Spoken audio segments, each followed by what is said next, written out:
Today's guest didn't just show up with a deck idea. He proved it works on some of the biggest stages of Flesh and Blood. Cooking, creating, and piloting the Pleiades Fatigue deck, he's turned one of the most misunderstood archetypes in the game into a consistent high-level weapon. He's got RTN Finals, top 4 Battle Hardened Atlanta wins, and a top 8 showing at the Calling Columbus. Joining us today is Tommy from Siblings and Cardboard, competitive grinder, deck innovator, and one of the clearest examples that fatigue isn't just about stalling, it's about control. And my god, this deck. All right, I'm not going to jump ahead, but before we dig into how Pleiades Fatigue wins tournaments, I'm Will. Thank you again, Ning, for sending that reminder up. Yeah, and I'm Ning. And I guess this is Tunic Counter Gamers. Welcome, Tommy from Siblings and Cardboard. So, Tommy, just like last time you were on the show, you were talking about your reviled KO at the time.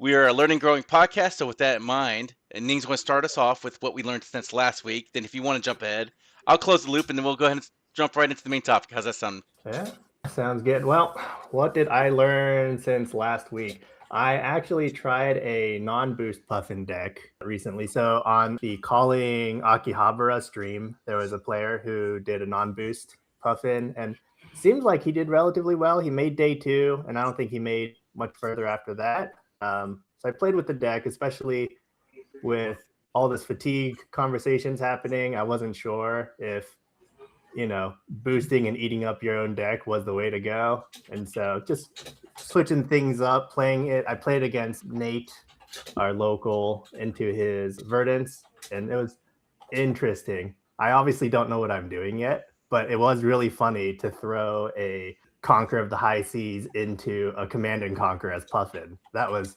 a good time. That is really good. So, and Tommy, I know you've been grinding and competing and sharpening the edges of your play. What have you learned since last week? I don't know if this is really a skill, but I actually learned that I like being the heel. Nice.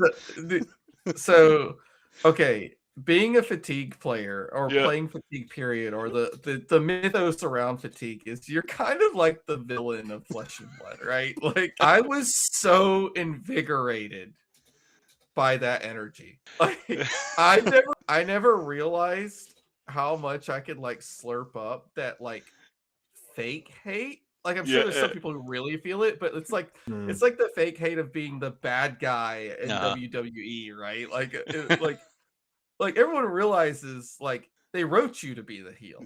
People love to hate you. I loved to be hated. It was great. What a topsy-turvy world. Like, so, and this is the crazy thing. There's only one thing worse than fatigue. Well, until you play against Pleiades Fatigue, and that's playing against Prism or Gravity Bombs, right?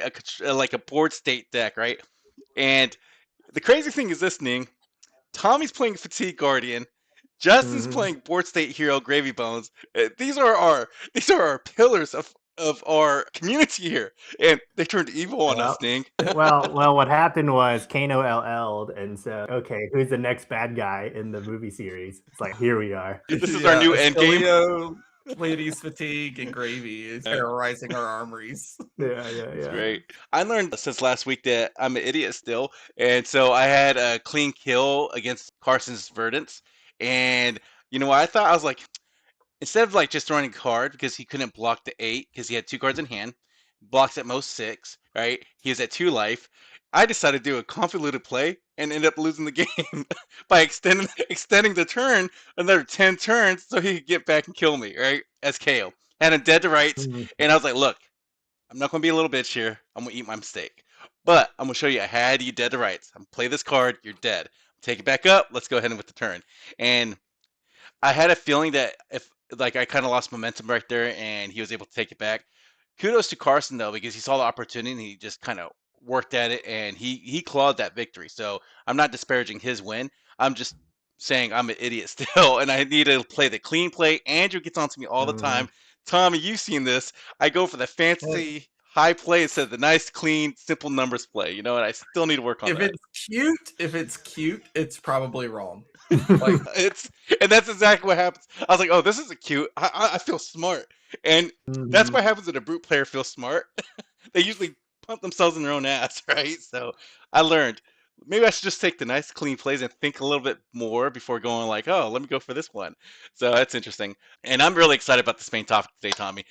I know, man, like when you first played this, you were cooking on it for a while.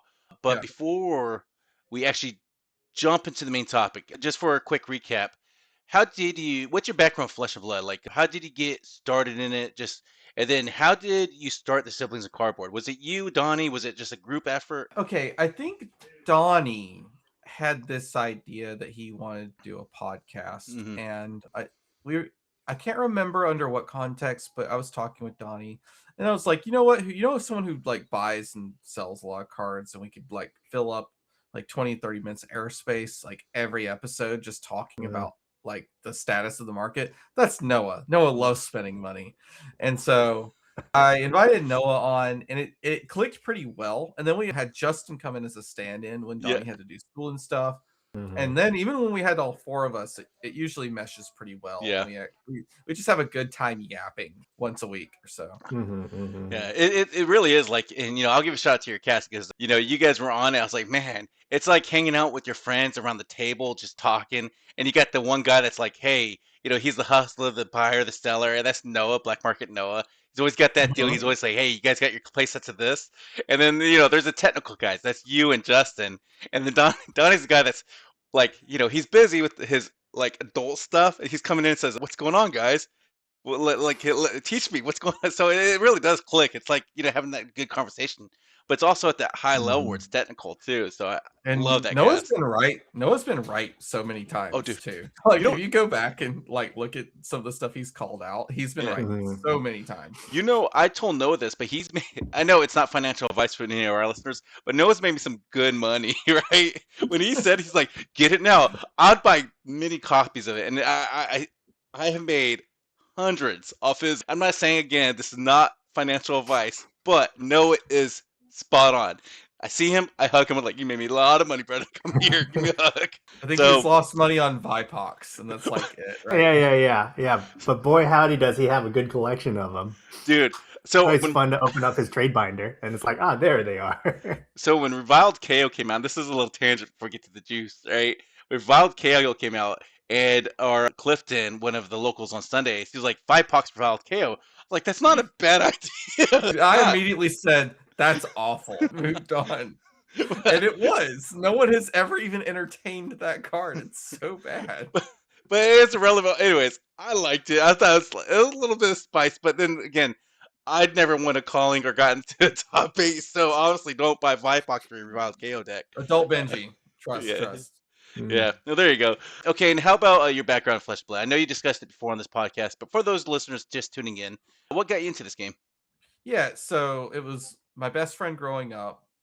I went and visited him, and I think it was just in the middle of Dynasty season. And he's like, hey, there's this card game I play that I really think you would like because it's really math heavy. And he showed me how the chain link works using like Phi and how the chain can be important with finishers and stuff. And just seeing how the chain link work, I'm like, and I don't have to pitch, or I say I don't have to play mana. Yeah. Like all of my cards are my resources. Wait, I get to see my entire deck every game, so all my deck decisions matter. I was hooked immediately. The mechanics were just so strong. That was a really fun time to come into the game too, because it was like the tail end of Oldhim. I wasn't like emotionally scarred by Chain, Prism, or Starvo. Yeah. And I picked up Rhinar and Dash early on and really latched onto Dash with like the hybrid list, and actually had a pretty good level of success just playing kind of locally, because Dash was really good at killing Oldhim. Like if you played smart and got a couple of the items up for the gun, you just blew Oldhim to pieces. So I actually did pretty well in the Oldhim meta, and then I found some deals to like buy cards for like Leviathan. I'm just like, man, Leviathan is such a cool theme. And kind of really bought in on Leviathan for almost a year. I had to say, it taught me really good fundamentals, but man, that was almost a wasted competitive year. Leviathan is just so Leviathan. Yeah, I think every once in a while you just take a bunch of blood debt and die for no reason. I mean, I feel like the Leviathan, like there's always going to be those people that gravitate toward these like heroes. It's Leviathan, Vincent, Tough Nut now. We're always going to pick them up and we're always going to try them, but like Don't worry, Levi's got her time coming out. They got to when they do Monarch 3.0, right? Well, So, I mean, I think in like a week we get Mansant's spoiler card for Compendium, and it's ooh, definitely going to be Levi. There's no way it's not. yeah, that's cool. All right, and I know foreshadowing here. This best friend that taught you how to play this game growing up. Was there a recent kind of story that you want to cover a little bit later Oh, in this cast? I interact with him a lot. He was my best friend growing up. So of Yeah, course we stayed pretty close, and he lives far away from me, so it's that thing guys do where we kind of forget each other exists, and we go, yeah. oh man, I Mhm. missed you so much all of a sudden. And I go to an RTN, and he's just like, I'm bringing a deck specifically to beat you. And I'm like, you would. As best friends do. Oh, Right? dude, Like, I As they loved it. I do. loved it. I was so excited. I try to be unique. I don't mind when someone comes up and says, this 80, you. I'm like, right? I'm in. I want to see what you've cooked up specifically to make me miserable. Like, Yeah. come on, let's do it. I sit across from bad matchups or hard matchups all the time. As a Levi player, when I play Levi, I hated new. That's one of the reasons. Mhm. But almost every other deck, I love playing into new.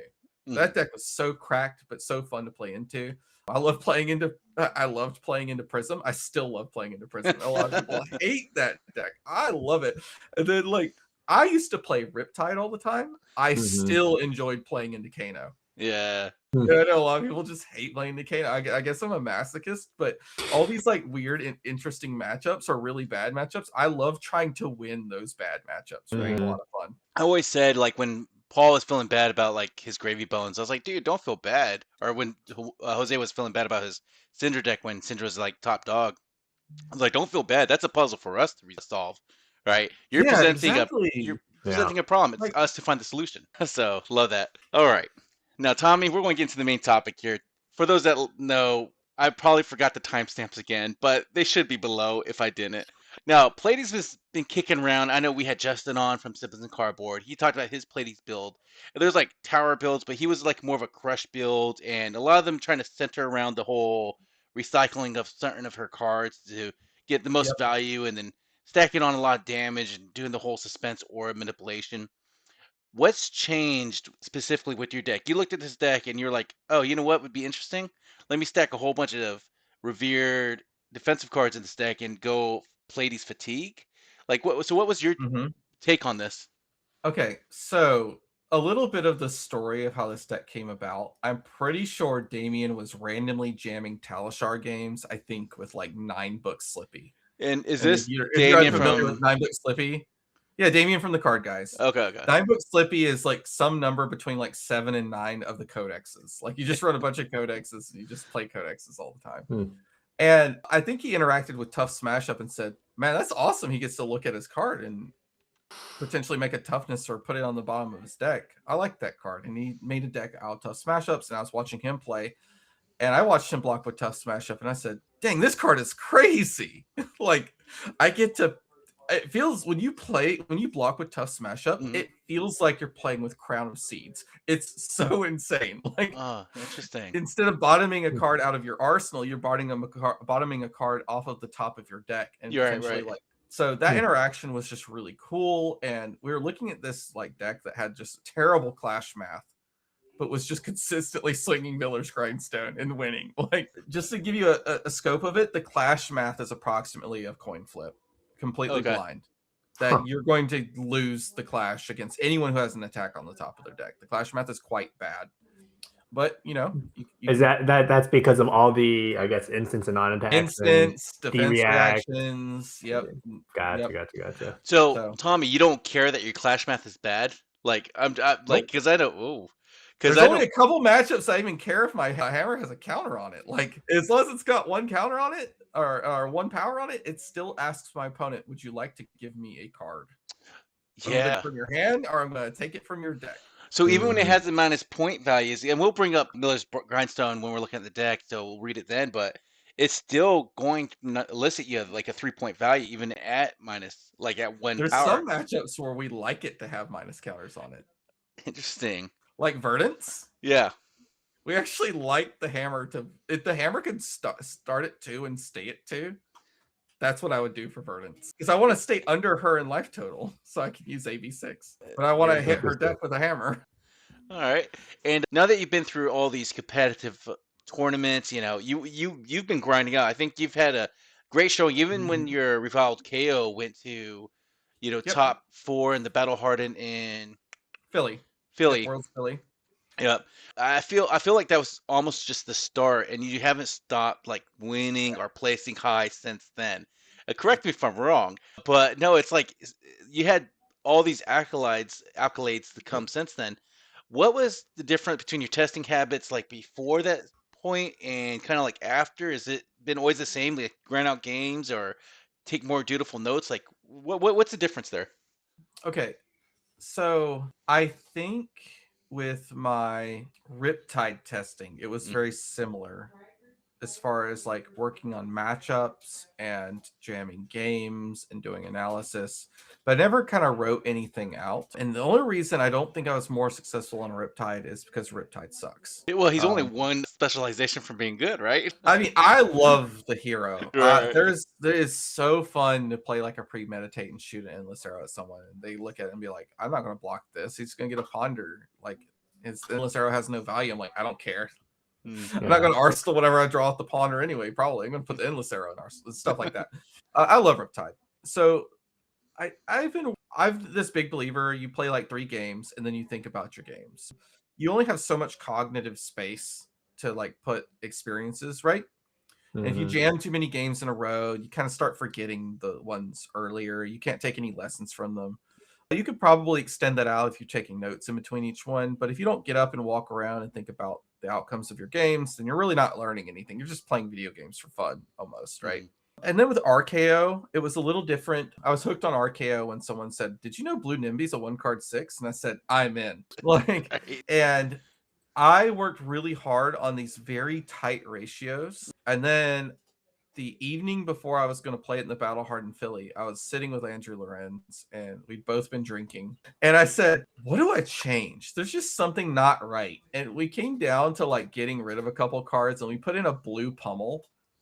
Yeah. And my God, that blue pummel like won me so many games. And I was just like, man, the last minute changes sometimes are really cool. But that core was there. I had a lot of experience from the core. I was very good at tracking my pitch. I was very good at tracking my threat density. And I think that ability to track pitch and threat density was a skill I built up on RKO. Riptide doesn't do it very much, right? Because he almost never pitches. So you're kind of just playing what you draw, very rarely pitching.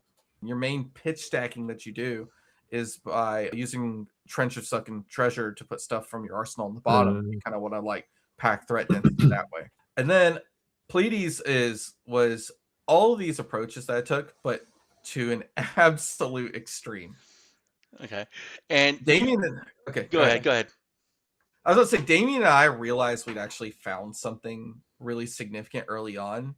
It wasn't hard to see because admittedly, we never played against Gravy Bones. We knew it was a rough matchup. It wasn't really worth the time, and the approach wasn't that hard if you understood how most mid-range and fatigue decks approach Gravy. But his Talishar results after like 200 games was like a 98% win rate. Wow. Which I was like, Damien, are you deleting games? He's like, no. And I'm like, shouldn't you just lose by accident every once in a while? And he's like, no, this deck is broken. I'm like, oh man, I think you're right. And so we'd both been playing a lot of games, and I decided I was going to lock in because I played a few games with it. I was like, man, this deck is hard. Yeah. And so you locked in on Fatigue specifically, and it was centered around the tough smash up, giving you that inspiration. You like Pleiades tough smash up, and then you started like pitting the other pieces, or you and Damon started pitting the other pieces from this, and you're like, okay, this has got real legs. When did it officially click as a real competitive option? Was it when you saw his win rate, or is it when you picked it up and you're like, I'm not losing with this? It's the decision points on this deck is so advanced that the ceiling is incredibly high for a skilled player. Okay. Funny enough, when I finally decided that this was like a deck that could win tournaments was when we discovered Hostile Encroachment. Oh, okay. And I'm not even lying. Okay. The deck was really good, but it had this fundamental weakness that a few matchups you just had to turn cards sideways and hope for the best, right? You just have to keep blocking. So the biggest one being KO. Like against KO, a lot of times you just have to turn cards sideways and keep blocking until he like whiffs the turn, then you try to throw a Righteous Cleansing, Command and Conquer, or even just sneak a hammer in, right? And you would get in these game states where he could just kill you by swinging Claw with 1 blue left in hand, because he'd be at like 32 and you'd be at 6. So he could just swing Claw every turn and you'd probably run out of cards. And it wasn't even KO's fault that we found Hostile Encroachment. Damien has this habit of losing to something he doesn't think he should, and then getting obsessive over it and finding a solution. And it ends up being like really cool a lot of times, because he lost to a Kasai. And by the way, in the current iteration of the deck, we're pretty sure Kasai is almost a 100% win rate matchup. Oh, wow. He lost to a Kasai who got him in this like loop where she was threatening just enough to take cards out of hand, and she managed to like pitch Riches of Tropeldani like 9 times. Like something silly.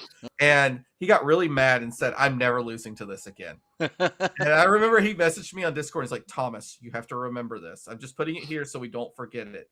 2 words: crush, discard. And so what Hostile Encroachment does is it says when you attack an opponent with this, they draw a card. If it crushes them, they discard a card. But if they don't have any deck, they don't draw anything. And if they say, I'm going to take it, they lose a card no matter what. They can't like keep their hand and keep working you down. And so every time, and then you up on a pedestal it, put it back on top, throw it the next turn, and then break the up on a pedestal, put it back on top, throw it the next turn, and then up on the pedestal again and throw it. And by that time, they've lost 4 cards out of their deck, and they didn't have anything they could do about it. That's funny. Dang, dude. When I was reading this card. Yeah. Okay, so for those that remember this card, it's Hostile Encroachment. It's a 3-cost red pitch, 8 power, 3 defense. When this attacks a hero, they draw a card, as Tommy was saying. Crush, when this deals 4 more damage to a hero, they discard a card. When we first read this card, it's like, why would we ever want our opponent to draw a card?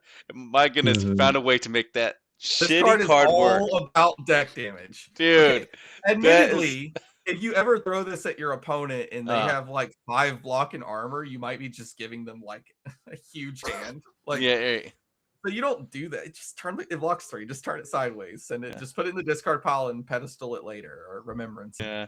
And I'm sure some decks don't even convert really well the extra card they give them, so it doesn't matter if you do. It's almost like you let them have a sink below effect for free, kind of. Yeah.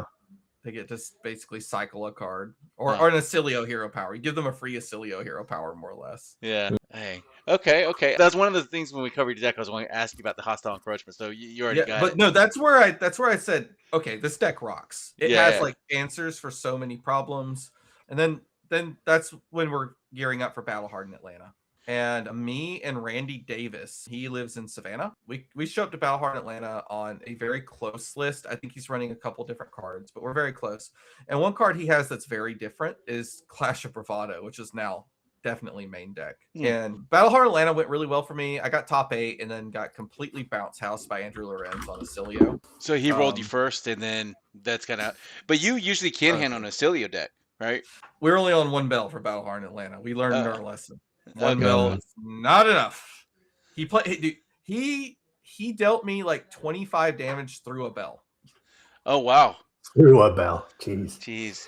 So yeah, it definitely takes 2 bells. You either have to break them both on their combo turn that they set up to overcome the 1 bell, or you need to like stop a sub combo turn and another combo turn later. That kind of thing. But Battle Hardened Atlanta, I'm really proud of that top 8. But like the most notable thing was some of the cards and things I saw Randy doing, because very notable was Clash of Bravado. This card is wild. It's just a yellow 4 cost 7 3 block, but it says clash with your opponent. The winner destroys one of their opponent's auras. And I watched him block a Florian on a double channel mount heroic turn that was going to go 3 attacks wide, and he blew up the channel mount heroic that he just played. That's pretty good. And then the next turn cycle, he threw another 3 attacks. So that Clash of Bravado blocked for 21. Wow. And I said, that card is really good, and it has to find a place in the deck. And you only run 1 though. That's all you really need. Yeah, if you notice, there's a lot of 1-ups in this deck. Yeah. Right? 1 red boulder drop, 1 hostile encroachment, 1 pulverize, 1 Clash of Bravado. Yeah. Like, we used to be on 1 disable, but we realized that we'd rather have 2. 1 blue dig in. And it's because it's a toolbox deck. Yeah. Which is why it's so incredibly hard, but also why it could adjust for so many different matchups, right? As you were saying earlier, and I know we're jumping a little bit ahead, you don't really have a bad matchup per se, right? There's always a winnable matchup in some of these cases, right? All right. Yes, and I think if you found yourself in a meta where you knew what you were going to meta wise, you can change the deck to take unfavored matchups up to slightly unfavored or even. So I don't think the deck itself has any matchups that it's just dead lost into at That's all. great. And that kind of answered one of the questions I had is how the list evolved since all the meta has been shifting and changing as more information's been coming out. It sounds like you're just staying ahead of it by making these small things, these small adjustments to already kind of established game plan, right? Is that kind of Well, honestly, as long as Acilio's in the meta, I don't think the list ever changes unless something in Compendium comes out. yeah? Like the main thing that you could do is tech more for Gravy or put in Warhorns to fight off Tech Levasan. Those are like the main cards that just don't make it to the deck. And it's the additional Gravy tech and Tech Levasan tech. which is funny because we'll uncover your tier list of who you want to see, who you don't want to see. Kind of at the end because I think it's kind of funny when the highly disfavored matchups you have, and there's like 3 matches. One of them was already LL. We just put it there because it's still in the tier list, and we said, "Man, if this hero is in the meta, that is an auto loss." So before we go on to like your tournament runs and like key moments in your tournaments, the things that stand out, what does this deck do better than most people would give it credit for? Okay, so I have a little story about, I think it's my round 3 of the calling, about why this deck is better than any other Guardian or Fatigue deck. So I could talk about that when we talk about how victors feel into playing me. Okay, love this. what we said is, what does this deck do better? It's a Fatigue deck, right? And what do you try to do in the Fatigue decks? You try to set up. And what do I do when you set up? I play a Palm. And I say, take 1 counter off of it, untap. And my opponent goes, oh no, I just spent a whole turn setting up. And now this guy can draw an extra card on my turn. He basically has a free balance of justice. Or I play it to be continued. And now I'm floating a covering breakpoint. Or I gain 3 life off Sigil of Solace. Or the biggest horror story is I just throw a Righteous Cleansing or Pulverize at your face. And you go, oh god, I have to block. Or I'm going to lose my good cards. Or I'm going to take 1 point of damage off this Pulverize and lose -4 on my first attack of the turn. Like, you can't set up against this deck. You get super punished really often trying to set up. Or we just get a crazy Arsenal. You get to just Arsenal Staunch response, and like you're just never going to touch us. Yeah, so wow. That's actually chilling. I really do get chills here when you said that because it makes sense. Like, because what you do against a Fatigue setup is let me set up and let me get ahead. But against this, to get a Pulverize to the face when you're trying to get your cards in, I'm just imagining how I would feel. I was like, can you imagine if you're a Dash IO and you set up and set up, you got your Cerebellum out, you got your Teclocores out, and you go dry pass into you, and I go, Pulverize. Right. Oh man. Looks at her hand and goes, oh no. That's sick, dude. So very good. And like you also said, what I liked is you have options on your opponent's turn too. Even from the whole block and dig in or anything of those sorts, boots to the boards. You always have something to use your cards on throughout both turns. So I like that agency as well. But let's talk about your actual tournament runs and key moments. Like, so you got I guess we could do this in order then. Was it Columbus first or Battle Hardened? It was Battle Hardened Atlanta. Like I said, it was like a testing ground. It wasn't what I feel like the final list. And it wasn't soft.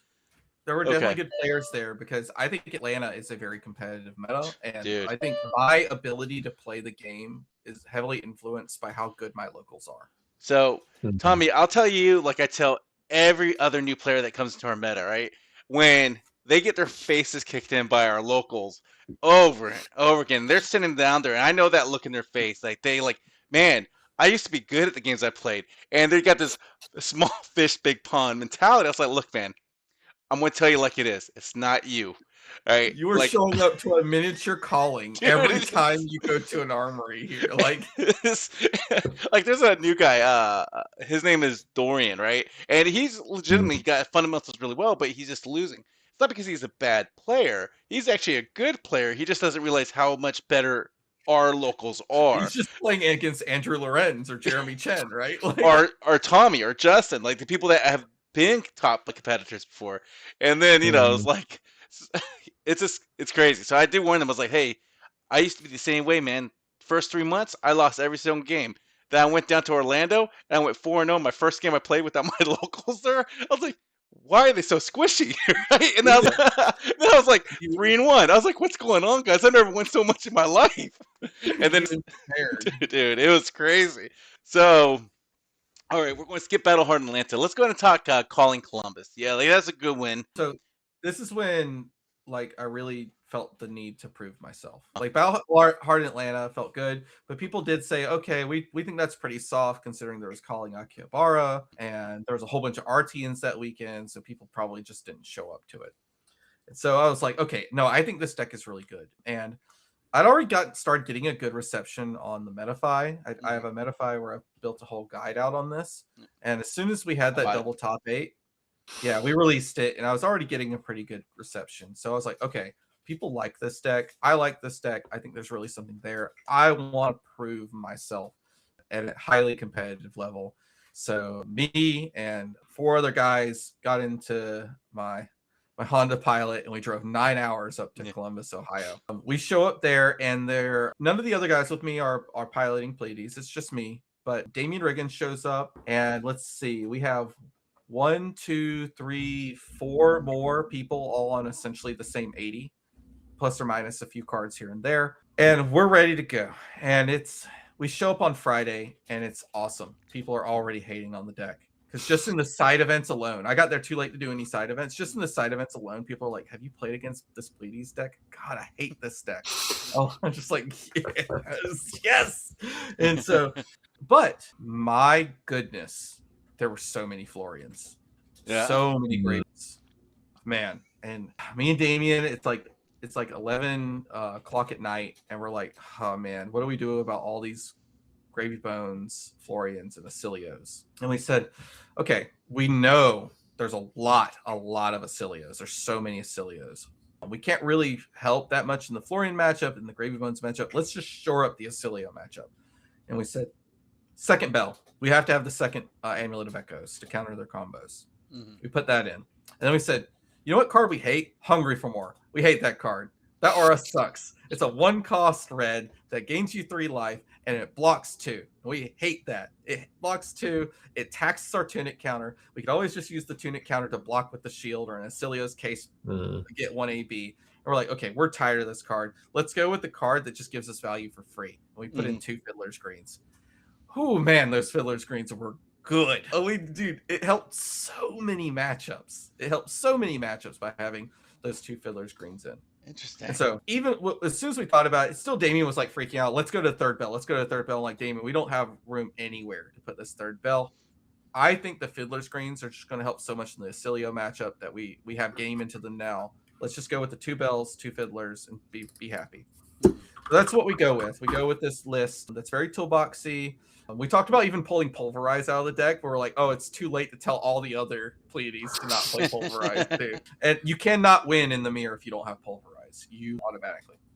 And okay, we show up, and my first round is a Mario, so I immediately feel pretty good. Though I misplay heavily into the first match because I'm kind of like busting up the cobwebs.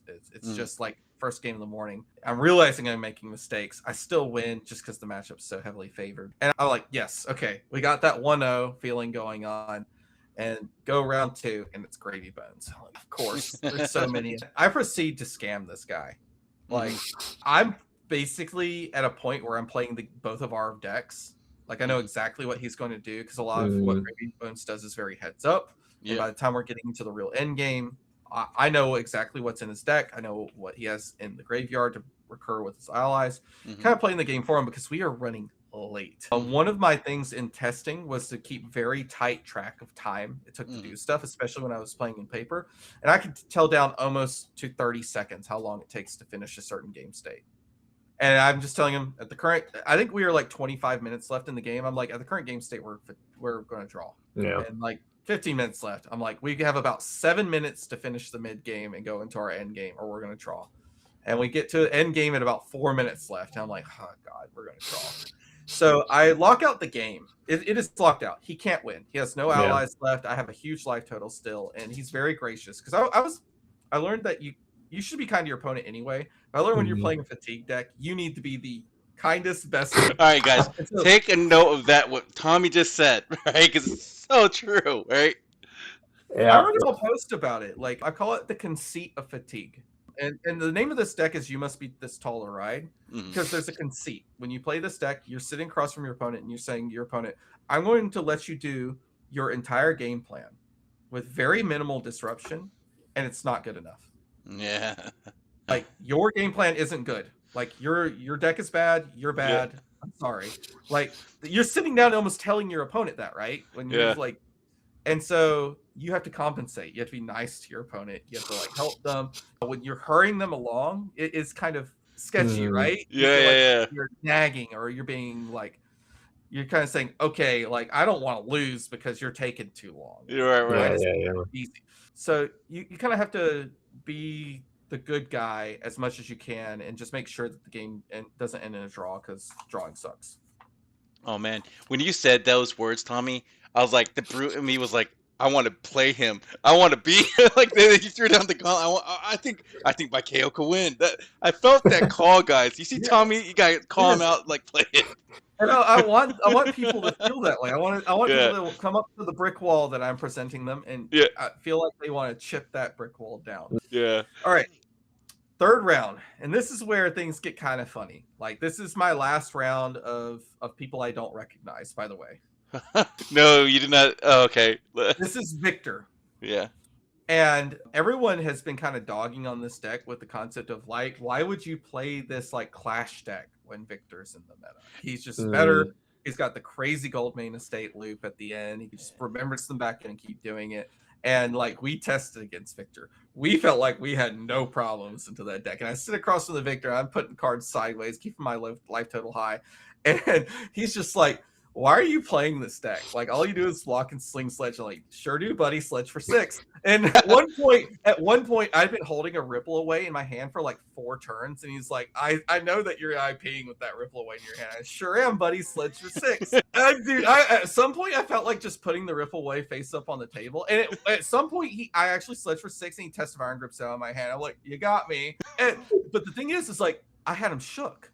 Yeah. He was pitching his Goldmane Estates over and over again. Oh man. To try to keep them away from the Ripple Aways. And occasionally I was drawing a Ripple Away. I had a Ripple Away, and I was pitching them with them. I'm like, all right, well, we got him. And at one point I had a Command and Conquer sitting in my hand, and I just kept it there. And he thought it was a Ripple Away. I was in this Victor's head. Like I had a Command and Conquer in my head doing nothing. That's so and I just left it there until I finally drew a Ripple Away. I'm like, oh, thank God. Oh man. And so we get to the end game state. He finally finds like a little space in between where my Ripple Aways are, and he starts playing his Goldmane Estates. He plays one setup and he bonks me, and I look at the game state, and I'm like, okay, no arsenal. I've got all his equipment gone because I threw a couple Righteous Cleansings at him, and he was afraid that he was going to lose his Goldmane Estates to Righteous Cleansing. And pretty sure he doesn't have any way around this, because I had a Macho Grande in my arsenal that I had been building up towards the whole game, by the way. I had planned this Macho Grande kill about 3 or 4 or 5 turns back. And so I chipped him down slowly but surely, throwing these big haymakers. He was only incentivized to barely cover the crush effect on. And almost everyone has experienced this. You're at like what? Somewhere between 3 and 5 health. Someone throws a blue Macho Grande at you, and you go, hand? You go, that's not good. You look at your empty arsenal, you go, that's not good. You look at all your broken equipment and go, ooh, GG. Yeah, you can only block 3 out of the 8 of it, or 3 out of the 8 of it, and you take 5 and you die. I think he was at 4.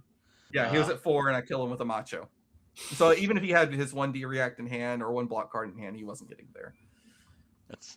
So by the way, that was the last. I don't want to say non-notable, because I mean, these are players. I don't want to be mean about it, but the last person who wasn't either a top 8 competitor or like a pro. Yeah. Our next round was Billy Pistol, who is a good player on Gravy, unfavored matchup. I totally scam him. It's just unreal. Like, dude, here's at one point he does a port side exchange, like a Ripple Away, and his hand is the one that turns a yellow face down to make a gold, and tip the barkeep. And so I time walked him. Oh man. He just straight up had nothing to do. All his cards needed to make tokens, because there's so many decks right now. By the way, Ripple Away, crazy card. Yeah. All these decks, there's so many decks that just rely so heavily on tokens. And so he just essentially loses a whole turn, and I'm starting to put pressure on him. And at one point he goes, Humperdinck.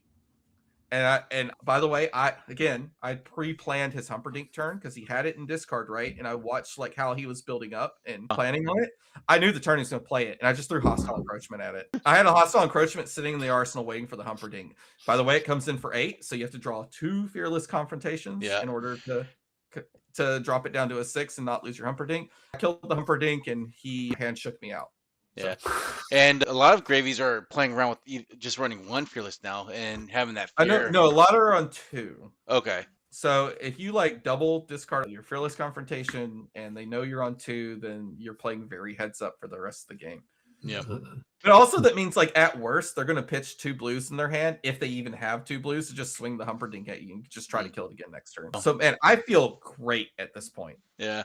Like I beat 2 Gravy Bones. This is like my unfavored matchup. The one matchup that I'm like, just dodge it and I'm good. And it's Billy Pistol, like who's a great player. Yeah. I scammed the hell out of him. Round 5, Majin Bay on Acilio. Okay.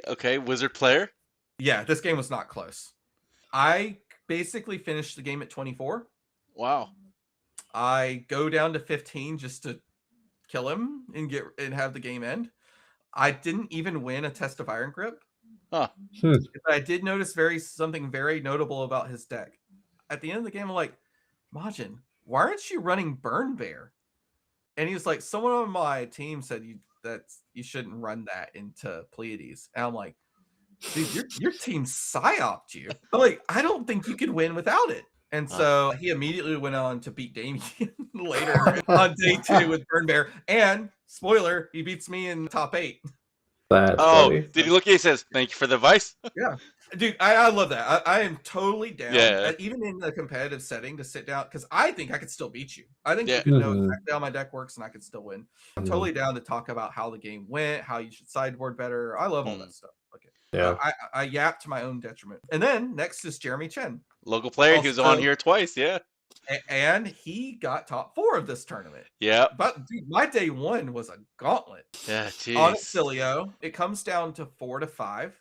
I do have a Sigil of Solace in my arsenal, and I'm trying to stay lower life totals so that I have Arcanite Skullcap for AB6. And I've got 2 blues, a yellow, and a blue disable in my hand. And he's got 2 armor up, and he's at 5. So blue disable is technically lethal. Get a card out of hand, right?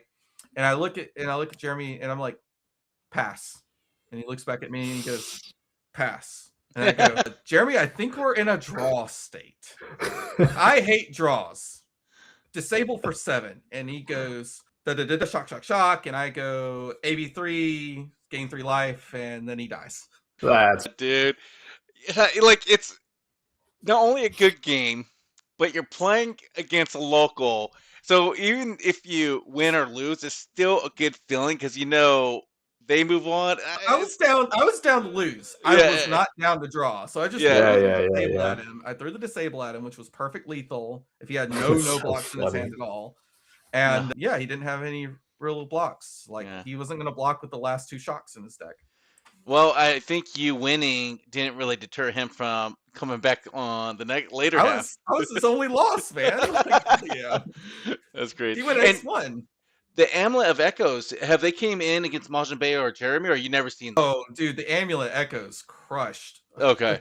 So good. I actually have a note. Hold on. Are you okay with some expletives? Of course. I have a note. Lost or tied every test of Iron Grip. Double bell fucked. Disable is good. Cut the encroachments and pulverizers because I don't need more reds in my deck. That's great. That's funny. Yeah. I wrote myself notes so when I ran to other Acilios, cut because I cut down to a clean 60. Because I just want to find my bells as fast as possible. I want the highest density of blues. I want to find all my life gain and so on and so forth. You know what helps find those bells fast, I've heard, is your tough smash ups, your Clash of Bravados, or anything else that filters out your hand. And so you're finding those. You go Clash. I'm bottoming that. It's not a bell. You're right. By the way, go ahead. I've had Acilios make misplays because I clash and they see the bell on top. And no. Oh God, he's drawing his bell. And they'll like do some crazy stuff. Like, Okay, well, I mean, you already broke all your stuff. I'm just gonna pitch this bell to AB, and I'll draw the second one. Like, Tommy, this is like psychological warfare you're making here. You realize this, right? Like, it's not the stall you must ride. It's like it's psychological warfare. You're playing a fatigue deck. I have to figure out what you're doing and don't let you beat me doing it. Yeah, that's like, great. I'm not really trying to stop what you're doing, except for like test of iron grip, right? Yeah. Or like if you give me space, I get to like command and conquer you on a critical turn. So all right. So 6-0. This is already a crazy day. I'm already like really set up to make a quest for top 8 or even get cash. I'm feeling great. I really don't have any anxiety at this point because it's showing is so good. Damien is 6-0 too, and I'm like, wow. Okay, are we going to end up being like? Are we going to face each other down in the last round and take one of each other out being undefeated? But I was like, oh, but it's really cool because that guarantees one of us gets 7-0 undefeated day one with this Pleiades deck. We don't get paired. So I end up playing Yuki Lead Bender. Like I said, man, non-stop gauntlet. Like it is just, and to me though, I was like, oh no, I was never like, oh no. I was just like, I am proving myself. I do. I sit down across Yuki. I'm like, oh yeah, and Yuki's just like, nope, this is not free. And she took me to town. She does a bunch of setup, 2 Tekla Pounders, 2 Tekla Cores, tries to finally come in, and I have it up on a pedestal that I put in Arsenal on turn 0. She's on Dash, I'm assuming, right? Dash IO? Yeah, Dash IO. And because she's doing all this setup, the only card I have that is targetable by up on a pedestal is my 1 red boulder drop. By the way, she plays a null time zone at some point and says red boulder drop, and I was like, it's a 1-up. And so she boosts into me with a red 0 to 60, comes in at a clean 8. She's got a boom grenade sitting out and stuff too.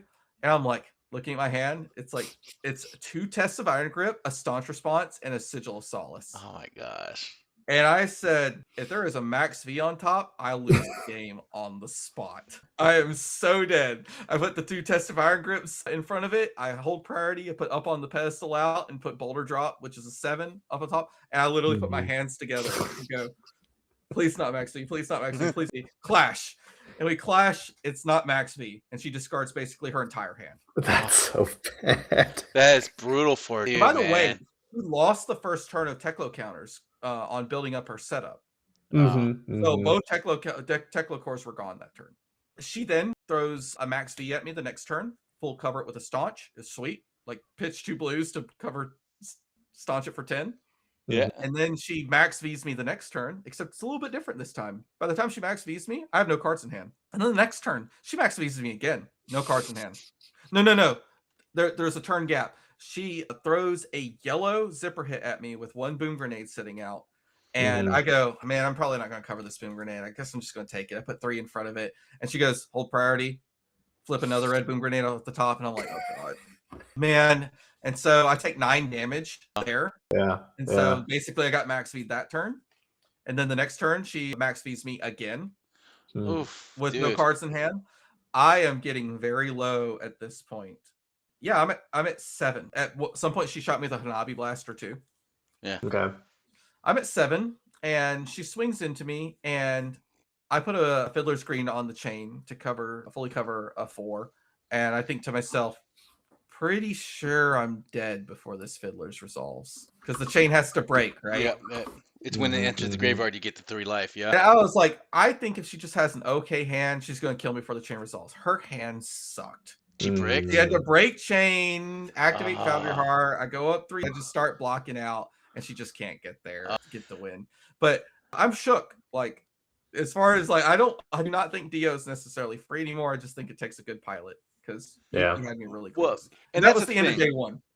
So one thing to note, like you started seeing more familiar faces as you were winning more because that's the nature of the tournaments. When you go 2-0, 3-0, 4-0, that's when you start seeing the friendly faces from our own local metas or the higher ranked players. So when you're like 6-0 and you're fighting Yuki Lee Bender on Dash, she's not a rollover. But it's really funny because her girlfriend's casting and she calls my deck Giga Snooze Pleiades. I'm just like, by the way, we're total villains at this point. We both, and it is comical because we're both 7-0. Like he's first, I'm second, and then the world champion's third. Jesus, so we take a picture with Michael Yasker. It's just us being like idiots. Like so we're 7-0 on this like Giga Snooze Pleiades deck. That's Oh, so man. great. Oh I man. couldn't have wrote better fiction, and at this point, my Metafy is selling like crazy. Like I don't look at my phone when I'm playing, except for to check rounds. I see notifications pop up. I just scroll them past. I don't like getting out of the zone and getting distracted by messages and stuff. So I'm very hard to contact while I'm playing. And I'm looking, I'm like, holy crap, I've made a lot of money today. Yeah. I'm like, which actually, funny enough, helps with the nerves. Like my trip is paid for. Yeah. Like, yeah. I remember when you first put it out, I was like, yeah. Well, I always ask you about Pleiades advice. Hey, can you tell me about the deck you were playing? Hey, what do you think about this? I was like, I'm gonna help out a local that set up a Metafy. And I'll tell you, Ning, I'll say it here and I'll say it again at the end of this cast. That was the best goddamn purchase I ever made because for $25, it ain't bad, and it is a book. Right? I'm sorry, we called it a novella and Tommy's like, no way, that's a book, and he looked up the word count of a book. Right? And this thing is. I'm approaching the word count of a short book. So, Yeah. like it's getting up there. It's all like sectioned by like matchups and stuff. So if you're having a particular problem with a certain hero, you can go in and read that. But the reason why I liked it, not only because he's the first Metafy guide I bought, right? Again, it was at first to support a local player that took time out of his day to create this thing. But we're talking about pure value now. We always said that it's not good to just net deck. You really want to understand why you're playing the cards you're playing. And Tommy's Metafy guide, and I'm not giving a shout out to Tommy. He's not paying me to say this. It is exactly what we said you need to think about. So even if you want to get into the top players' competitive mindset of why they think about certain cards or one of versus three of, or why play at this particular, his guide covers it. That's why it's so long. And that's what I love about it. It's like, it's not like just copy this link on February and play it and get good. Take this card out in this matchup. He's like, no, you need to take this card out because this card will do X, Y, and Z. And it is fantastic. So any money you made on that, probably not enough for that information you're given. And he's constantly updating it too. So that's my spiel on it. I'll say it again. Check out Metafy guide. It's fantastic. I like the purchase. And he said I'm spoiled because that's the first Metafy guide I bought. He says not a lot of other Metafy guides are like that. I can believe that. Right? Because, Tommy, I think you write like I think mine's a little more expensive too, which I guess then makes it fair. Like if you're buying them for like $10 or $15 and they're very focused. But when I made this Pleiades guide, I'm like, I have to talk about the approach of every hero because you're trying to fatigue them. When you're playing Dash IO, sometimes it's just like little W, present breakpoints, flip boom grenades off the top, draw cards, win game. Like, well, and before we go on, I like how in even the first intro part of your Metafy guide, it's like, hey, this is a fatigue deck. You have to be time conscious going into every matchup. Like, and this is the reason why you are on the clock, buddy. You don't even need to waste time sleeving up your 60, thinking about the next matchup. You need to get on and sitting down and ready to roll, right? And you have to be the shepherd of your own game to encourage your opponent to make play decisions. And you got to do it in like a cordial way. Like, you want to make sure everyone's having fun. Yeah. All right. Love the stories. Now, I'm going to talk to you about more general concepts. Like we talked about the Pleiades, but you also mentioned some things that you've noticed that you had a weakness toward, but you've been trying to shore up and get better at. One is playing fatigue at a higher level, right? What I mean is, it's one of those muscles that you have to work on to get better. But what separates like a good fatigue player, like before the season began, versus a great one? Because you're making a lot of decisions over the course of the day. So what's the advice you give to players that try and get better at this, especially in tournaments? Okay, so you want to watch your opponent. So one of the advantages, and I think I have like a small quote about like how the simplicity of the offensive play lines leaves you like ton of times to like cover like your defensive strategies. Yeah, here. Pleiades leverages complex defensive choices that lead to simple and efficient offensive interactions. Okay. What that means is that you should be paying attention to your opponent, like facial expressions, even how they're handling the cards and stuff, because it gives you hints on what they're going to do, right? Like what equipment are they looking at? Like also pay attention to your clash results, what they've pitched. And you have the mental capacity to do all that because most of the time your turn interaction is going to be hammer for 4. Yeah. You don't, I sound like I'm simplifying it and like almost falling into the villain trope of why like you shouldn't play fatigue because you just turn cards sideways, hammer for 4. But there's, like I said, the complex interactions are mostly in the defensive interactions, right? Mm. And this is a deck that doesn't just turn cards sideways. You go, maybe I leak some here and set up a palm because I want to cover breakpoints next turn. Maybe you're coming over too tall and I shouldn't even bother using this sink below. I should just put it in arsenal and cover something more critical later. Or maybe I just want to go low so I could block with my skull cap because, man, come on, lose more so I could, or I need to lose more so I can get 3 points out of my skull cap before we get to the end of the game. So all of those things. So fatigue involves empathy, and that's why I think being kind to your opponent is important because you need to like get into your opponent's head. You need to know what they're doing, what their game plan is. When you start seeing them pitch stack some spicy cards, you go, I get you. We're going second cycle. All right, let's do it. I'm gonna pitch my staunch response too. Let's go. Nice.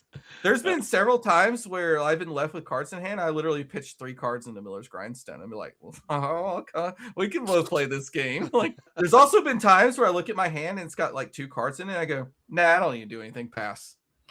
You'd be surprised how many times that you could take a game action, but it's wrong. You should just go, no, I think I'll keep this Test of Iron Grip up on a pedestal in my hand and this Staunch Response in my arsenal.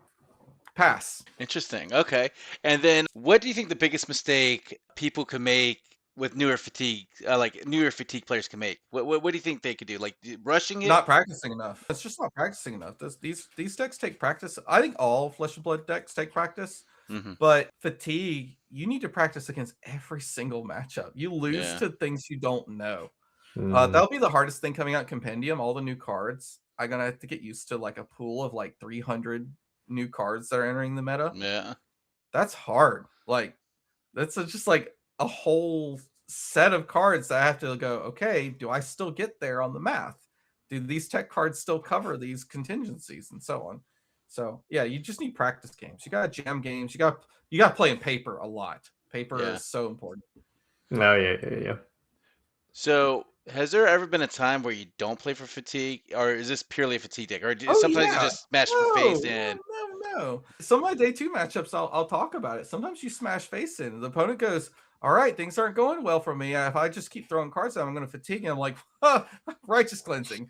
Nice. Dude, the first time you throw righteous cleansing at someone, they're like, oh man, I fatigue anyway if I let this hit. And then they go, okay, I'm going to block it. And you go up on a pedestal, put it on top, draw it again, play it again. And then you start asking these really hard questions. At what point do you let me hit with the righteous cleansing so that you can actually use your cards for something? Okay. Yeah, don't give me tempo. I will use it most of the time. Yeah. I'll set up a palm or I'll throw something really nasty at you.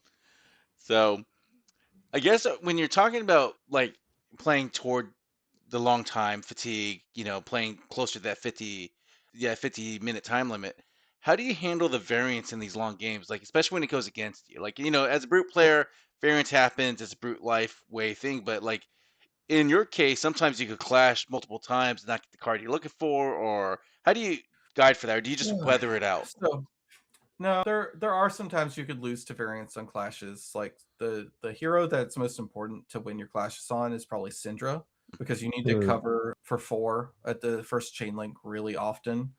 Or you need to cover like with something that doesn't use your toughness counter on the first chain link, then cover 4 on the second. So if you lose a lot of clashes in the Syndra, you can just lose the game because you just take too much chip. And your main game plan in the Syndra is to get to their dagger loop and beat them once they're at dagger loop. Okay.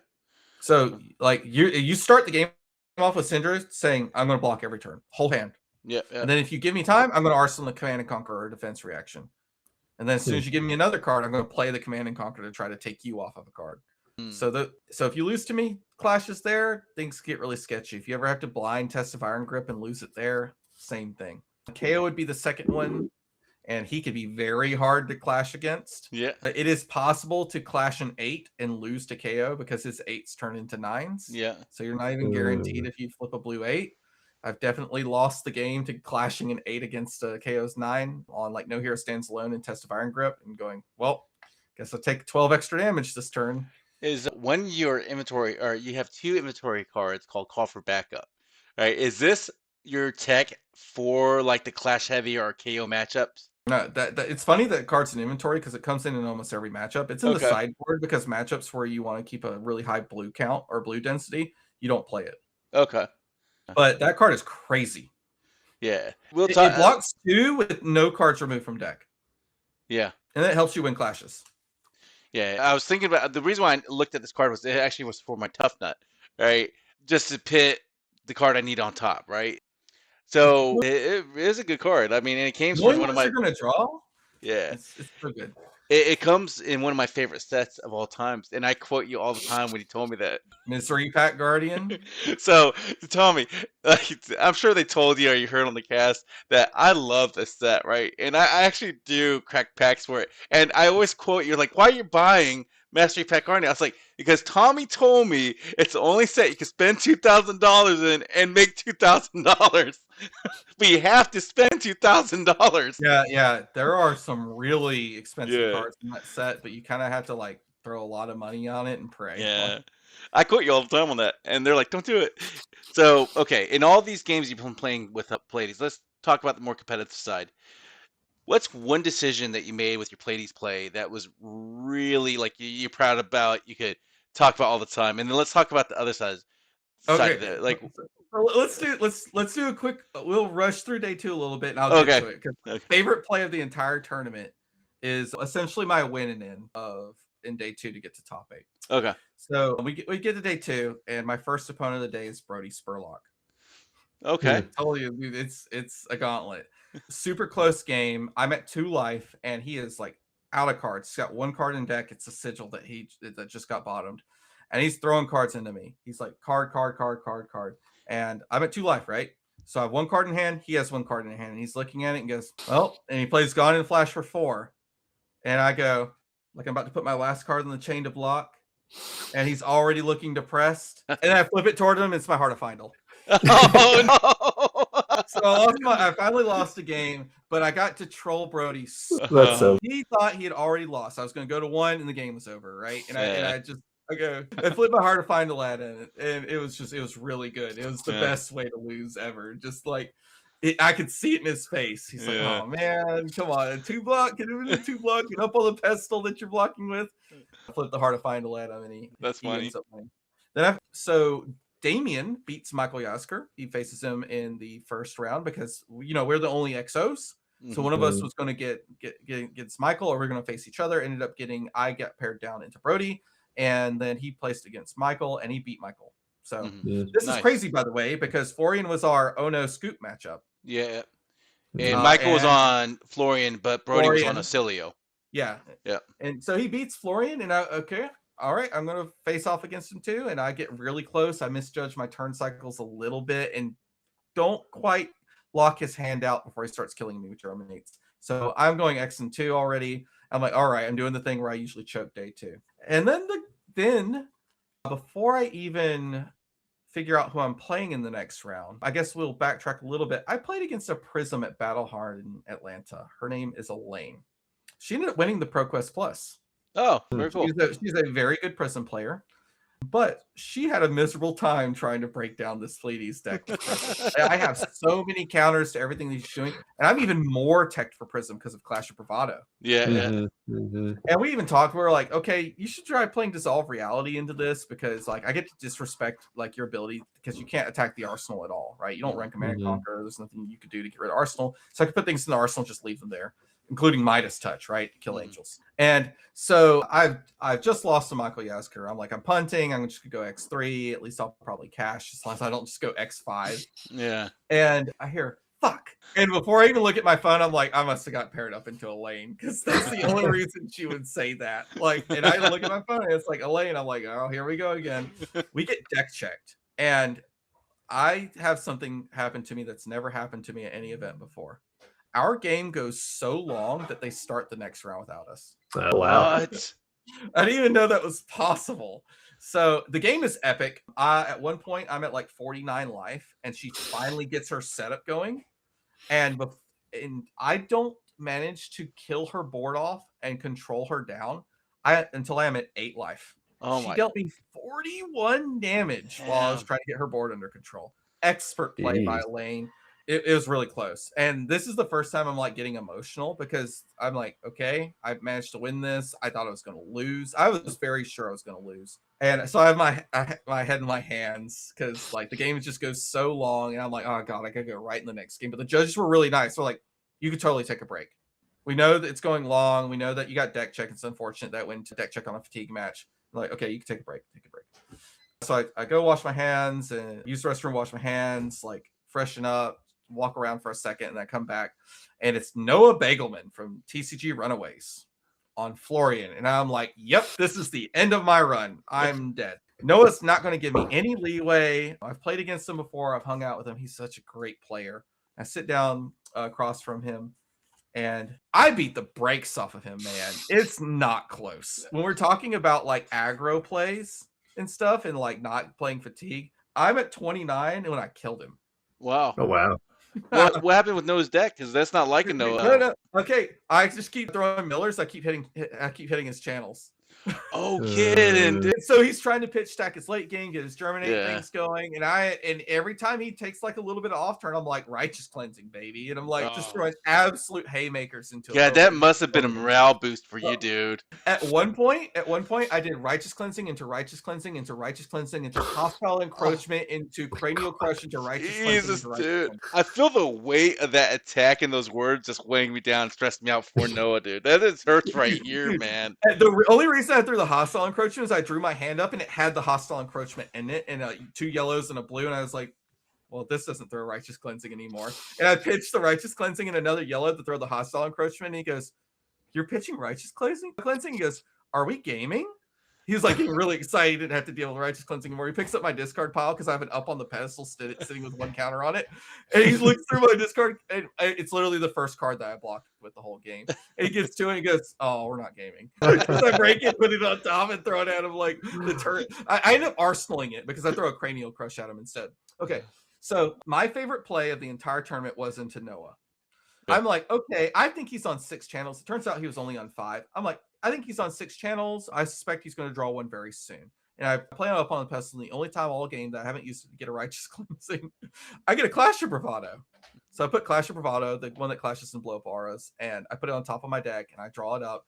And lo and behold, Noah draws his last channel Millennium Tree. Yeah. And dude, he is messed up. Like, he knows I have the Clash of Bravado in my hand, so he can't just like play the Millennium Tree, make some rune chant, swing sword, right? I'm just going to channel Millennium Tree. And so I think he ended up like blocking a card, and he strikes for 7 me, right? Mm-hmm. And I go block with a red, block with Test of Iron Grip. Oh. And I Iron Grip the channel Millennium Tree out of his hand. Oh no. And he looks at me and says, I was never getting to play that, was I? And so that's when like the assault came on, right? I was just like throwing haymakers at him until he dies, and he's looking at his hand and he's blocking down. He's like, I don't know how to win. It wasn't like it wasn't like I'm going to lose. Well, you clashed away all his threats, right? You discarded all his threats, right? He had nothing left. He couldn't win. Oh, that's great. Dude. All right, so I'm basically locked for top 8. It's not guaranteed. I might still need to win the last round. But I feel good. I'm cashed for sure. So I have no sweat. And I basically know what my last round is. I'm like almost 100% sure that it's going to be Damien, my friend and buddy on the exact same 80. And it is. We get paired up and it's great. We start shuffling up and everything and getting ready to play the game.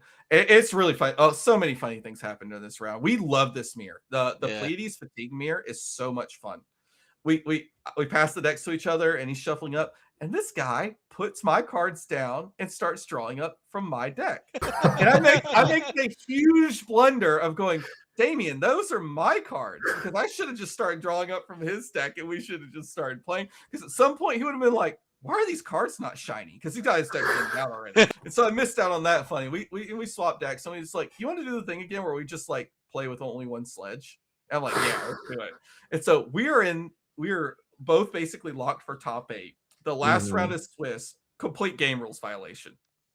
Yeah. We're not representing the board. We just have one sledge and we're turning it back and forth. And at some point we're sitting there, we're doing our thing. Because it's just like early game chess, mid game chess, late game chess, right? You kind of know your openers, you know your mid game transitions. It's all about how you navigate the small things in the mid game transitions. And then the late game is where all the skills at. So that's kind of how this match goes. But at some point, I feel like there's someone standing behind me, like really close. and Damien reaches over and kind of like moves my hero card over to get my sledge out from under it and to put it on the board. And behind me is the head judge. And he's like, "Are you guys sharing a sledge?" And we're like, yeah, you guys, we're sorry, because we don't want to get a GRV in the last round, right? What if we like get disqualified and both of us just get bubbled out? Oh God, that's what we were worried about. I think we did the math later. If Damien would have scooped, he would even had better brackets in top 8. Interesting. But we decided not to do it because the worst feeling is scooping and then ending up 9th. It's better to lose than 9th, right? Yeah. So we're playing it out, and we're like, okay, we're sorry. And he's like, no, it's fine. Can I record you guys? It started recording us swinging sledge back and forth and just starting. We don't even take it off the middle of the table when we throw attacks. Like we just put it on top of the sledge in the middle between us. And then there's one point where he swings sledge and I block with test iron grip. I go hold priority up on a pedestal, pulverize on top. And I go clash. And he goes, hold priority up on a pedestal, pulverize on top, and the whole room cheers as we both flash for 14. And so the game's going down. It's like super close, and there's 2 ways to win it. You either win by fatiguing the other Pleiades, or you win, or you win by scamming them with Macho Grande. I'm losing the card advantage by a little bit because I think he's played pulverize either 1 or 2 more times more, and it's a big attack for 14 that if it touches you at all, you basically don't even get to swing sledge, right? So I'm a little bit behind, and I go, okay, I'm going to go for the Macho Grande scam. And I have it. I have the Tunic counter first. I have the tempo. I'm ready to go. And Damien goes, draws a card. And he knows I'm setting up for it because we know this mirror really well. Draws a card, and he draws his 4th card. And if you've ever interacted with Damien, he makes that little ooh sound. Last card that he drew was the staunch response, and he covers up my Macho Grande, and he throws sledge at me, and I'm down to like 3 cards left in deck, and that's the end of the game. And I am technically out of top 8 if all things were to like go as the stars had properly aligned them. I needed the person above me to win, and I need the person below me in the matchup to lose. And there's a stream game with a Fang playing that they forgot to break a fealty at a critical point and they lose the game. If they had broken that fealty, I don't get top 8. So I do get top 8, and it's like awesome because we have 2 Pleiades in top 8 and controlling and all that stuff. And we both lose in the first round of top 8. We don't get to do the full Cinderella of winning. But it doesn't matter here. Gold foil was super awesome. Yeah, I saw it, but I'm gonna let you show it. Yeah. Oh my goodness, look at this. First legendary gold foil. Super happy. It's a good one. I gambled immediately. You could lose a good bit of money opening these up. Yeah. But I was like, no, it's my first one. If it's something that I play, I'm going to keep it. And I sold this within 5 minutes. Oh wow! And so for those audience members that are listening and not looking, please, Tommy, can you tell them what you just showed us? Yeah, it was a Lightning Greaves, man. It's funny because I lost to Acilio. Yeah. No, but Lightning Greaves. Yeah. Majin Base Acilio, I think, right? And then But what? I said to Majin, be like, hey, after playing 2 rounds, have you learned anything? He's like, yeah, I think I've learned a little bit. And dude, he schooled me.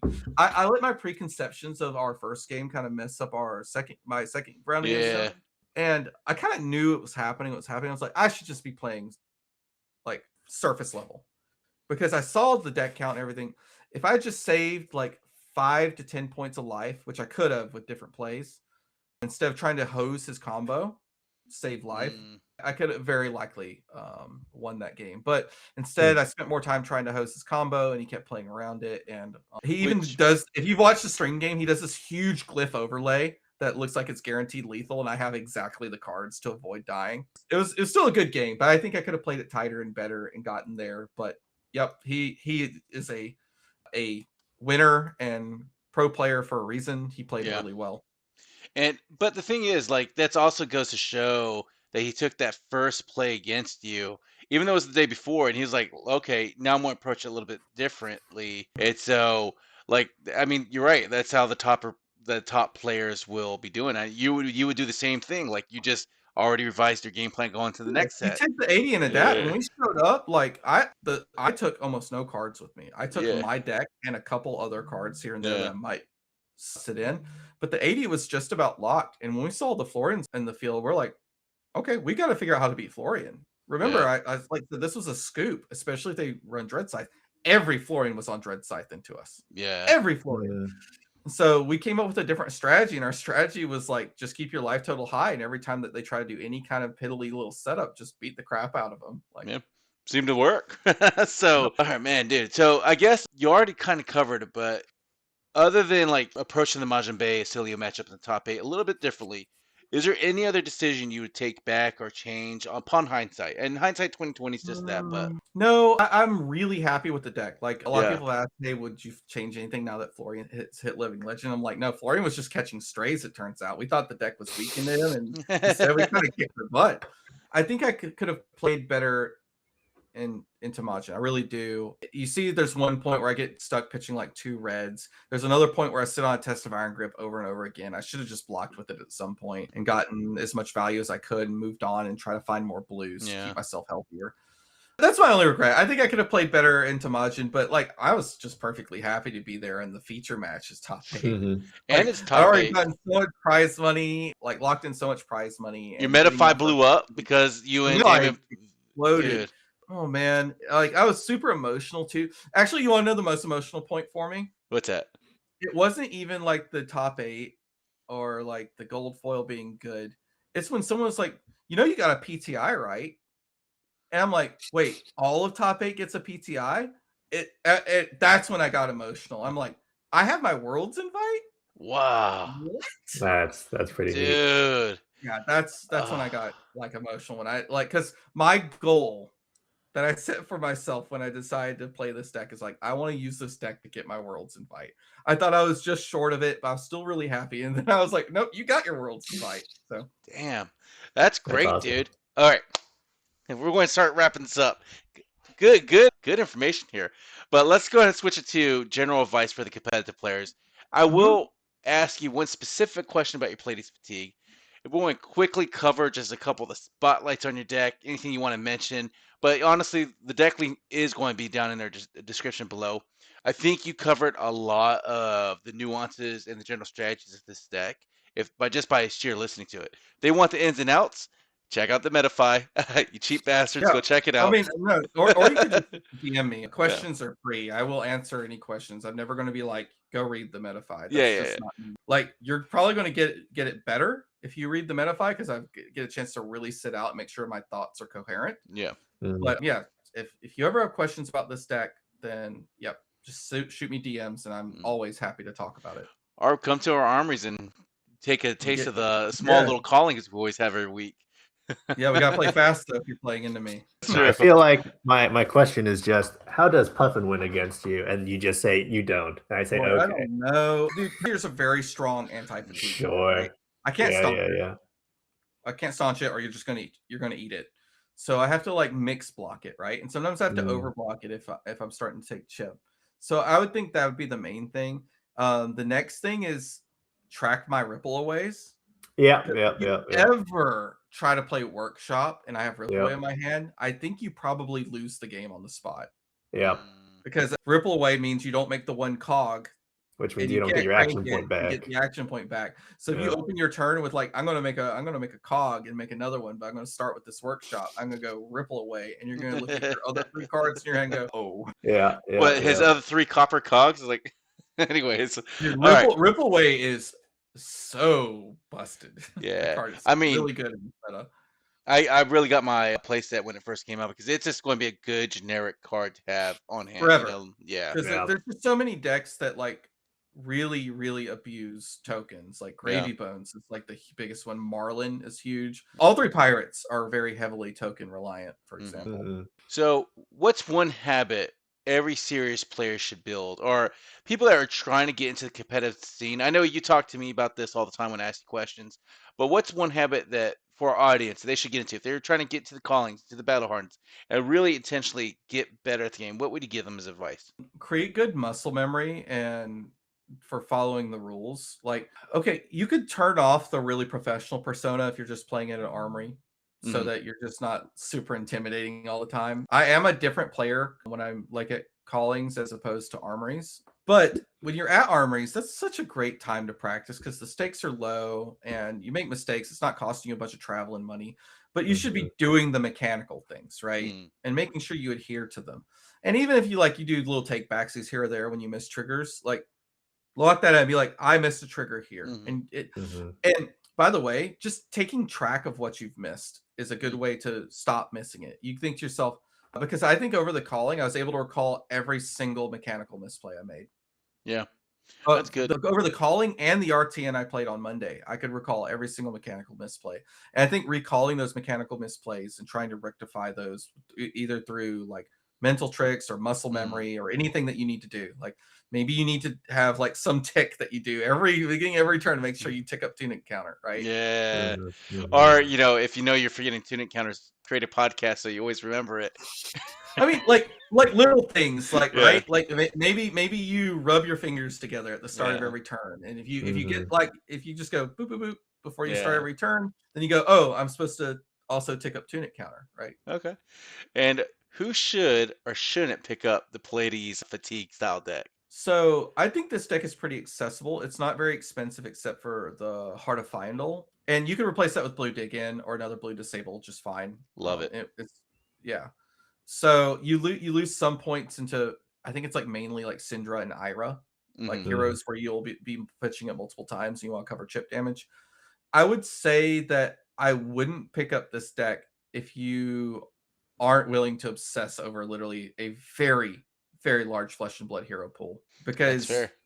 these kind of decks, you need to know all the threats that your opponent is opposing you. So you don't need an encyclopedic knowledge, but you do need a very good knowledge of the general strategies each hero is trying to present. And Tommy, I asked you this before the podcast, but I'm going to ask you again because I loved your answer. And I was going to ask this at the end. You know, I already know where I'm going with this, but if I was to, like, you said that, and I was like, okay, I love the deck. I read the Metafy. I'm all hyped up. I hear your stories.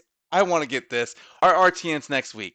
If I was to pick up this deck and try to play it for our RTN in a week in practice, can I win that gold foil? So I think before such a long pause.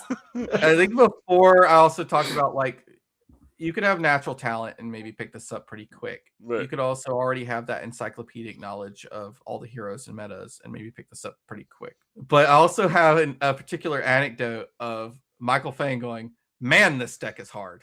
And if Michael Fang says the deck is hard, I don't think picking it up and trying to learn it in a week is a realistic expectation you should have for yourself. Yeah.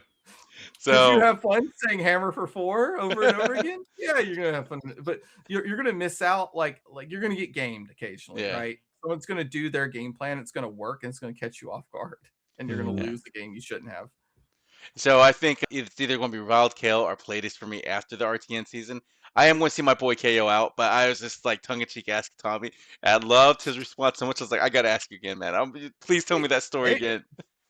KO's pretty good, in Yeah. to be fair. That's a tough matchup if it's played optimally on both sides. Yeah, and who's the worst matchup? Actually, you want to cover that real quick? Great matchup. Even though I beat 2 of them, it's so hard.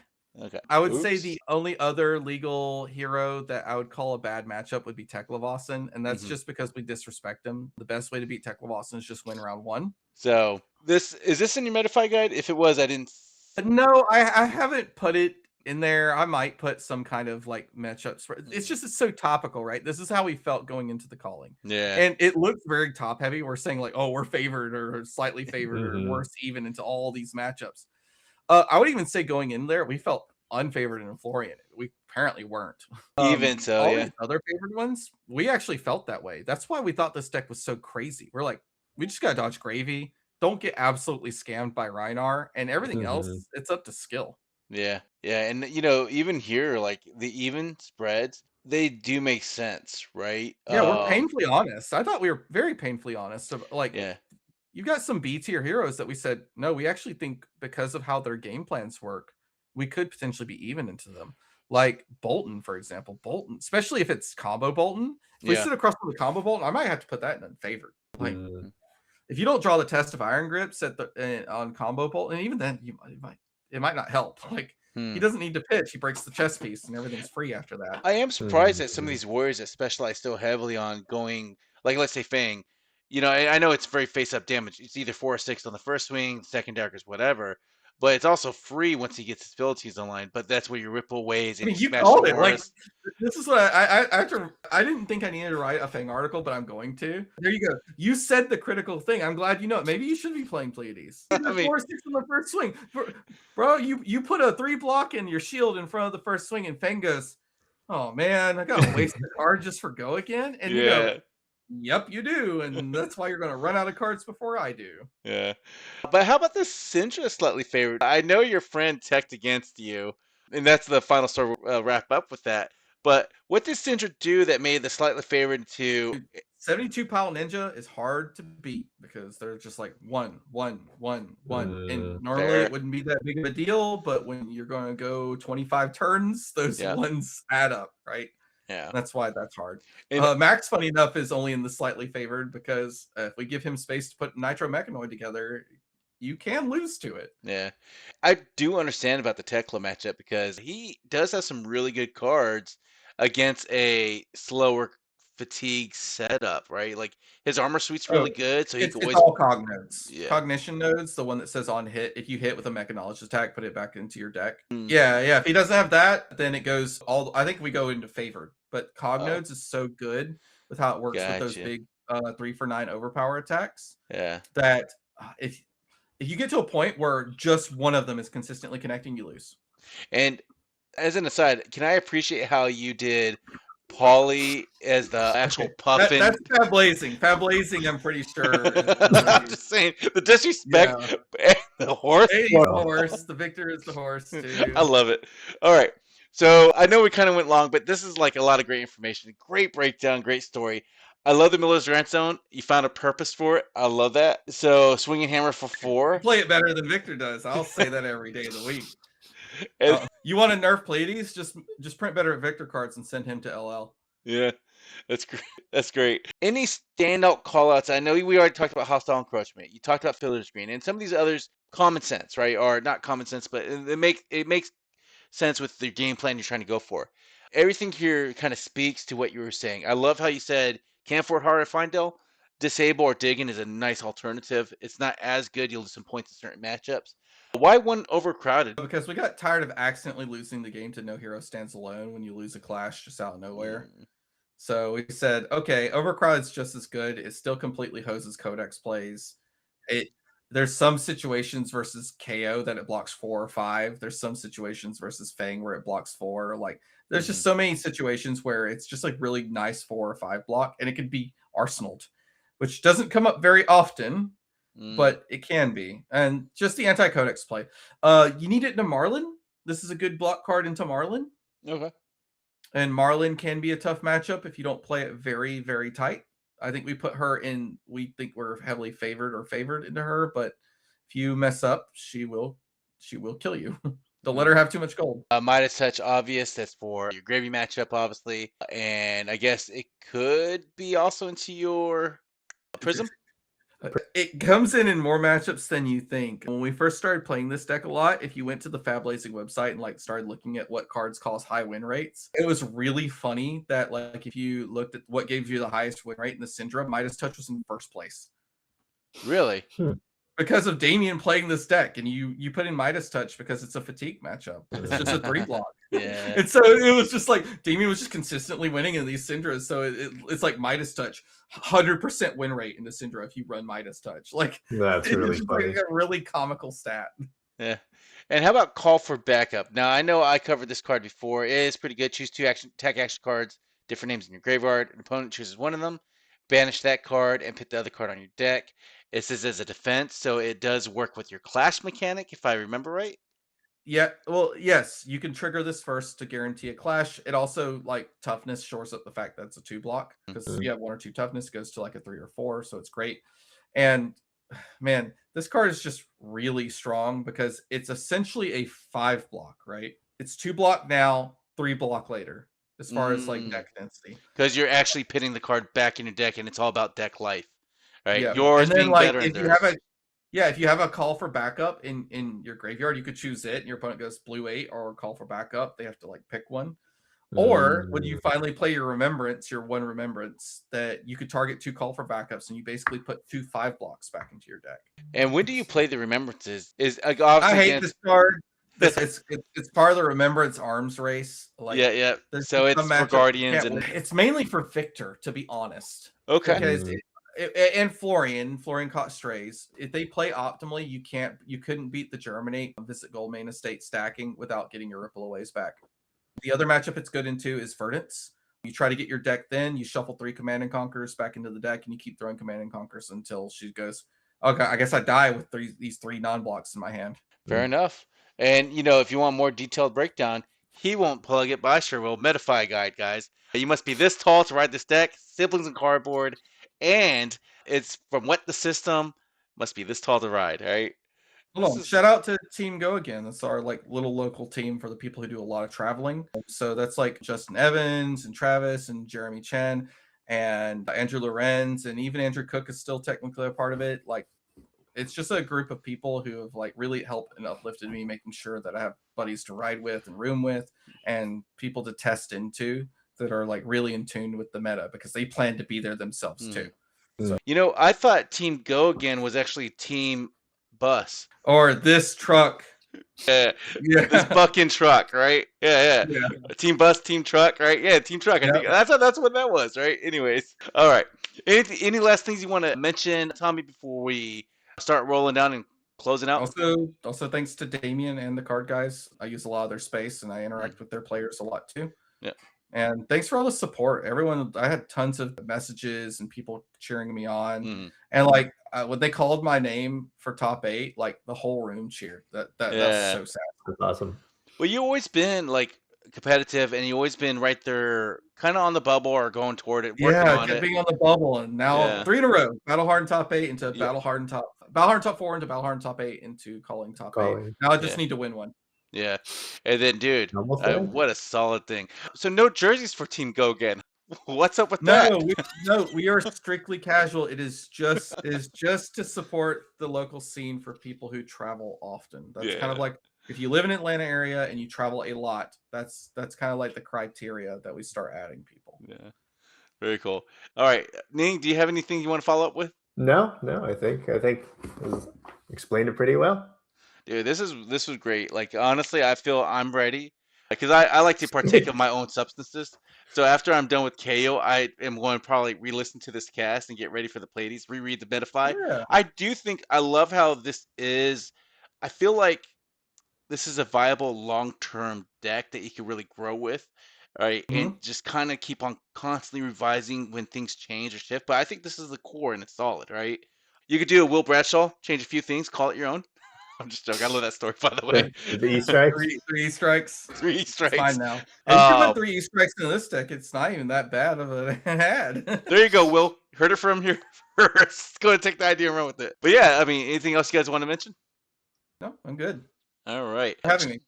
Man, it's always a pleasure, Tommy. You guys, me and Ning, we know he's the foundation, but me, I always like to see how you guys think, right? It's something in the water is what I like to say, but no, it's the consistent approach you take to testing and practice and all that. So Tommy makes it look easy. The rest of the team Go Again makes it look easy. Definitely, they put their diligence in. So, all right. So wrapping this up, if you think Fatigue was boring, slow, or unskilled, I hope this episode changed your mind, and if it didn't, you need to go back and rewatch it, increase the view counts. Thank you, Tommy, again, with showing up those results with the Pleiades Fatigue deck. This is what happens when preparation meets discipline, and every decision actually matters. Again, check out Siblings and Cardboard.